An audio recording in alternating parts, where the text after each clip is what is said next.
So what we've done earlier on, we looked at 4 different artworks looking at the different elements of art.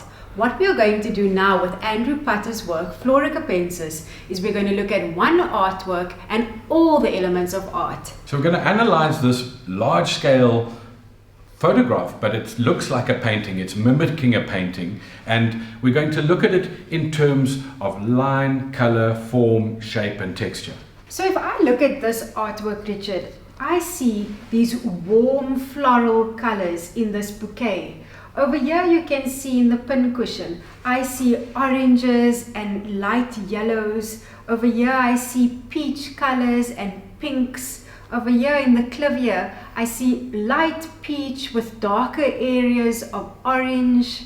And over here in the greenery and the foliage, I see various shades of light and dark greens. And it's almost like it's in a spotlight, which is the sort of genre of the dark Dutch still lifes. So you've got this very dark shape, color at the back. It's almost a brown, blacky blue. And then it highlights this firework display of fynbos. Yeah, it gives it quite a dramatic effect against the black backdrop. And obviously because it's fynbos and it's quite so organically arranged, almost like it's been dumped in the pot, it's got a texture to it that's as if you're walking through the bush. It's got the pin cushions and the sticks and the soft leaves and the petals, right down to the texture of these barnacles from the beach, which have this sort of sharp contrast to the soft floral texture.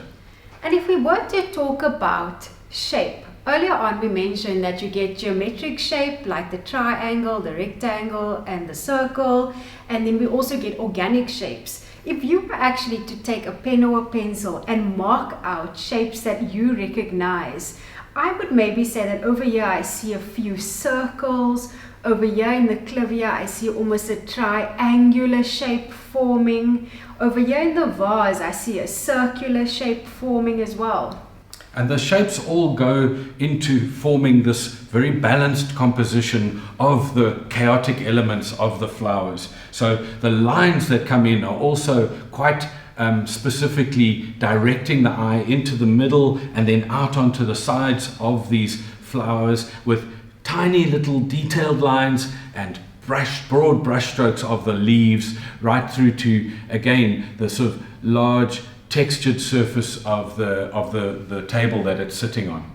And earlier on when we were speaking about color, we were also speaking about how color often symbolizes something. And the way that this photo is lit, it's lit in quite a bright way. And if I think about fynbos, and if you think about the meaning and what happens to fynbos, and Richard was saying earlier on, it almost seems like an explosion or a firecracker of an explosion. It reminds me of fire, and if you think about when fynbos actually burns, that's the only way that it actually regrows, is through the fire. And these fiery colors actually remind me of that. It's almost like a flame forming through this clavier. So not only do the elements assist the artist, even though they're working quite intuitively with creating the perfect composition, but they also help us enjoy the skill of the artist and to be able to read the artwork beyond just the intention of the historical commentary or the social commentary or the emotional aspect of being an artist and expressing yourself.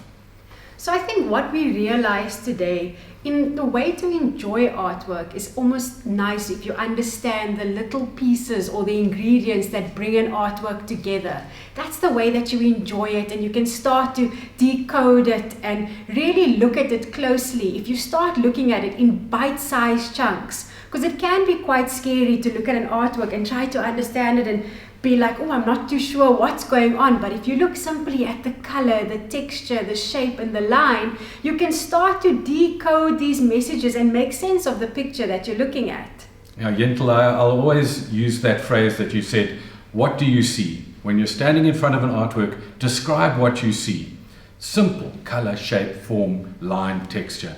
But nothing will beat the real thing. So do try and see an artwork in the flesh, just like eating a real cake.